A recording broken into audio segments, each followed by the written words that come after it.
Hi. Today we're going to finish our lessons about dolphins and the friends that they live with in the ocean. And then we're going to talk about how they balance the ecosystem. So let's get started, and we'll start with this fish that looks like Nemo. According to the palette, adding to the palette of coral reefs themselves are many species of reef fish that flash past in a spectrum of color. Yellow butterfly fish, orange clownfish, and blue parrotfish spend the day floating around their little reef restaurant. Nudie branches or sea slugs provide brilliant designs of color, and cuttlefish that can change shades add to the rainbow array. Even at night, the reef is colorful, with species like bright red soldierfish and an assortment of sea urchins searching for a midnight snack. A special type of algae grows on the coral polyps, and some animals, like parrotfish, feed on those coral polyps, which contain the algae. They like to scrape it off with their beak-like mouths. Sea stars, such as the crown of thorns and certain worms, snails, and fish, eat the coral itself. While coral reefs cover not even 2% of the ocean floor, a full 25% of all ocean species depend on coral reefs. These are important for the ecosystem. Diving birds. Above the surface of the ocean, many birds rely on coral reef habitats as places to feast, diving with precision into the water to catch a meal. The magnificent frigate bird spends most of its life flying over the ocean, feeding on fish, squid, turtles, crabs, and jellyfish. With its long wings and forked tail, the magnificent bird is agile and can pluck the prey out of the waves. Sometimes it chases down the other seabirds and steals their catch.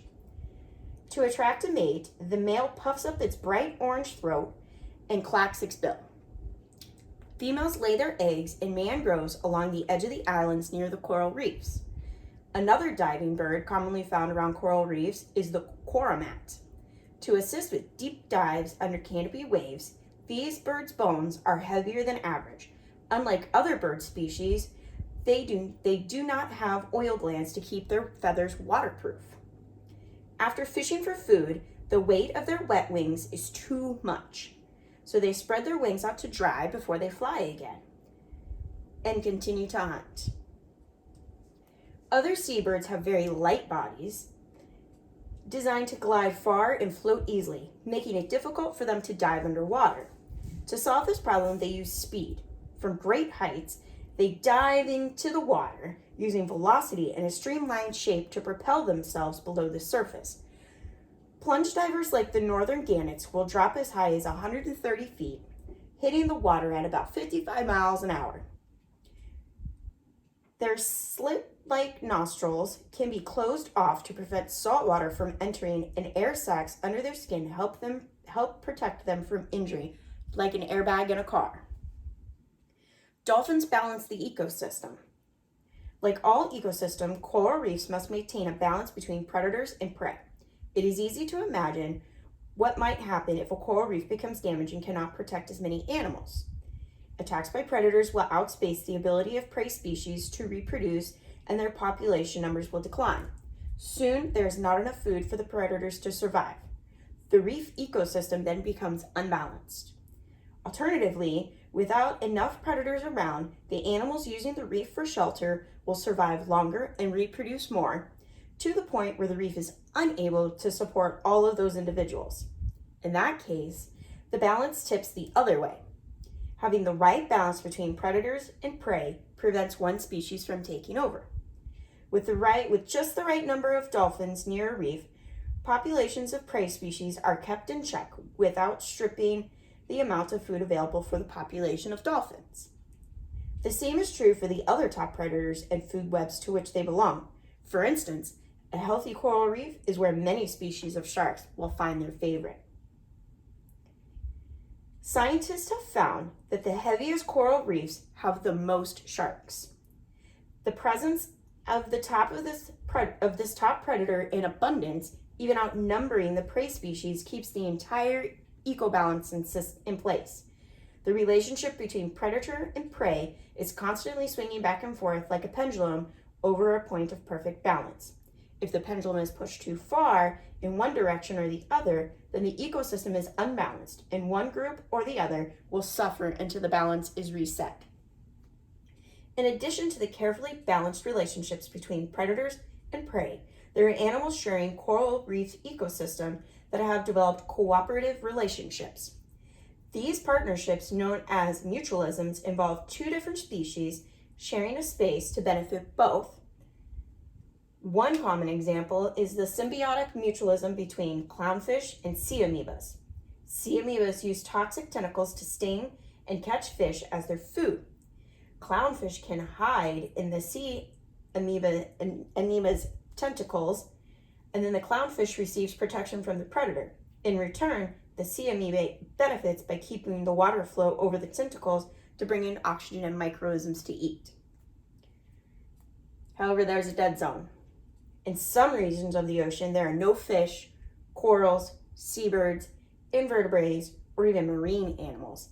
These dead zones are areas where there is very low levels of oxygen in a condition called hypoxia. Without sufficient oxygen, plants and animals die or leave, and the only life that can be sustained is bacteria. Some dead zones occur naturally in the oceans and lakes. Other dead zones are created by human activity, such as fertilizer runoff, which disrupts the balance of the coastal ecosystem. So what are the threats to the dolphins? Forces that cause an ecosystem to become unbalanced include both natural and human-made causes. For coral reefs, one of the biggest threats is a human-made one. Rising water temperatures. When fossil fuels are burned for energy more and more, carbon dioxide is added to the atmosphere. This buildup acts like a blanket and traps heat around the world, which disrupts the climate. One result is warmer ocean temperatures.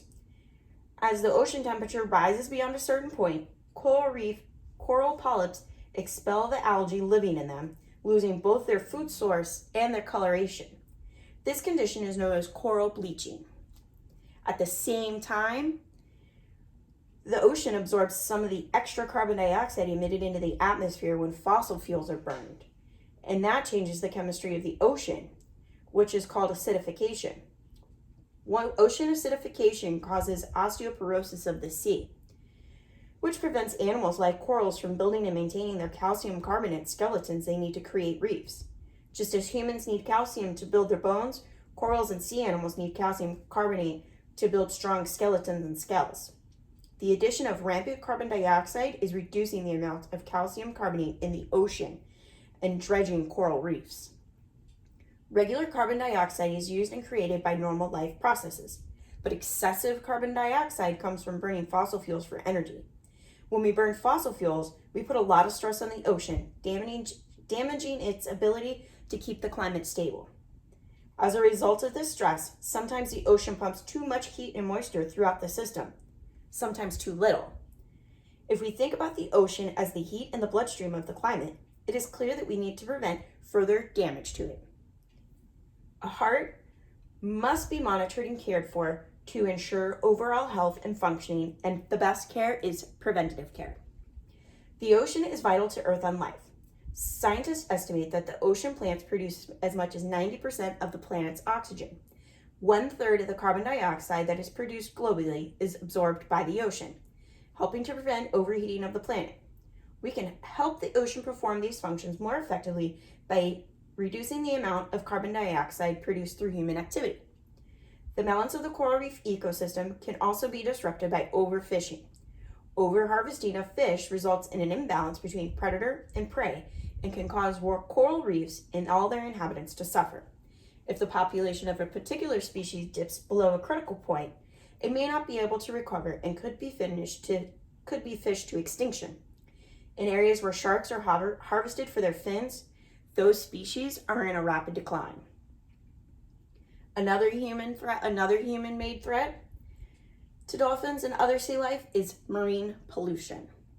Plastics in particular are problematic because of their durability and ambiguity.